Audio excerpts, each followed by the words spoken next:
Bom, vocês conhecem essas pessoas aqui? Sim? Uns mais, outros menos, ou todo mundo? Todo mundo, né? Tem algumas cadeiras por aí, mas eu acho que eu estou a salvo.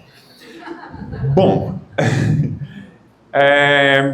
a gente viu, acho que vocês sabem de alguns dados sobre o Pablo Marçal, que usou pouco dinheiro público, e os outros usaram mais dinheiro e tudo mais, né? E o Pablo Marçal ainda perdeu.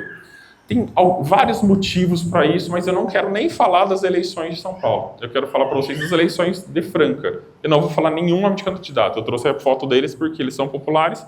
Se eu falar nome de candidato aqui, pode ser que dê algum problema. Problema assim, né? Pode ser que tenha parente, conhecido, etc. Mas eu visitei um monte de dados das contas públicas dos vereadores de Franca. Então eu olhei lá, que foi, quanto os caras tinham de grana, tá? Quanto que eles gastaram e onde que eles gastaram. E a campanha política, gente, 99% é em propaganda. Você não gasta com outra coisa. Então eu vi um vereador que não foi eleito, que tinha 70 mil reais.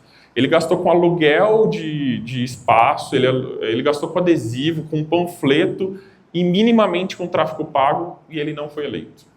Eu vi vereadores que tinha 10 mil reais de verba, que colocaram muito em tráfego pago e conseguiram ser eleitos. Tá? Eu tive o prazer de ter trabalhado na campanha política do Partido Novo, do vereador há 4 anos atrás. Tá? E hoje eu vi uma notícia que nem eu não tinha a ideia da proporção daquilo. Há 4 anos atrás, o Partido Novo só elegeu no Brasil 26 vereadores. E um dos vereadores foi que eu elegi, que foi de Ribeirão Preto. E esse ano eu não quis saber de política. A última eu já não queria saber mesmo também. Que era aquela época do Bolsonaro, Lula, etc., que já estava uma bagunça danada. Mas era Partido Novo, eu falei, cara, vou fazer. E o que é isso que tem diferença? Isso que eu vou falar para vocês, gente, tem muito a ver com o que vocês têm que usar nas empresas de vocês. Eu não estou aqui falando de política, mas estou falando da estratégia que deve ser usada.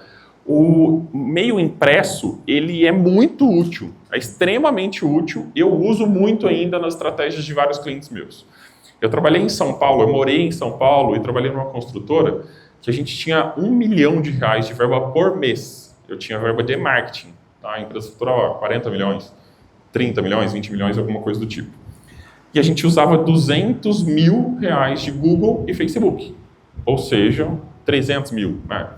30% só que ele ia para a mídia online, tá? Mas eu estou falando de uma construtora que precisava muito de panfleto, precisa de bandeirinha, precisa de placa, precisa de um monte de coisa.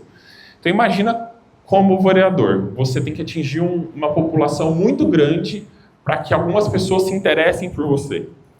E é isso que eu estou te dando de exemplo, que é o que você tem que criar para as empresas suas. Então assim, hoje vocês estão aqui basicamente com interesse em um único produto. Vocês compraram alguma coisa aqui. Vocês têm uma uniformidade. Apesar de um monte de gente estar vestindo de verde aqui, né? Tem bastante gente vestindo de verde. A maioria das vezes é preto, mas tem um monte de gente de verde. Então, o que acontece? Vocês chegaram até aqui porque vocês foram convidados de alguma forma, mas vocês têm um produto que é ver a palestra, certo? A outra particularidade que vocês devem ter entre vocês querem vender mais e vocês têm empresas. São algumas outras particularidades. Aqui ainda dá para ver, por onde que eu estou, a maioria mulheres, mais mulheres do que homens. Também é uma outra particularidade. Mas algumas coisas entre vocês, aonde vocês estudaram, se vocês são casados, se vocês têm filhos, qual é a classe social de vocês, o nível educacional de vocês, eu não consigo saber. Não só olhando aqui. O algoritmo sabe coisas de vocês que não dá para eu saber. Só que concordo que entre vocês, como eu estou falando, entre a similaridade, vocês têm gostos diferentes um para o outro. E o que o vereador, estou falando de vereador, gente, pense na sua empresa, tá? Então, como que você convence um cliente a comprar de você igual para todo mundo? Isso não existe, você não consegue convencer todo mundo da mesma forma. Então, para isso que existem artes diferentes, que são chamadas de teste AB. Então, um vereador, por exemplo, ele poderia fazer um post focado em mulheres no bairro do Leporace. Ele poderia fazer um post para empresários aqui no centro. Ele poderia fazer um post só para homens que têm filhos e são casados do, sei lá, de que bairro, do Jardim Francano, e assim por diante. Ele conseguiria individualizar cada conteúdo dele para cada região e para cada personalidade. Isso é uma coisa que parece que é muito difícil de ser feito, mas não é, se vocês usarem esses amigos aqui de vocês. E eu vou mostrar alguns exemplos aqui daqui a pouco. Entenderam um pouquinho sobre essa individualização e regionalização? Então, muitas vezes a gente vê alguns clientes assim, ó, aonde que você vende? Ah, eu vendo a nível nacional, vendo no Brasil inteiro. Não, você não vende no Brasil inteiro. Será que se um cara lá em Manaus comprar sua marca, você vai ter coragem de entregar para ele? Porque se ele devolver, o frete é caríssimo. Será que ele realmente viu que vai demorar 15 dias para chegar até lá? Muitas vezes não. Então isso que é o que você tem que analisar.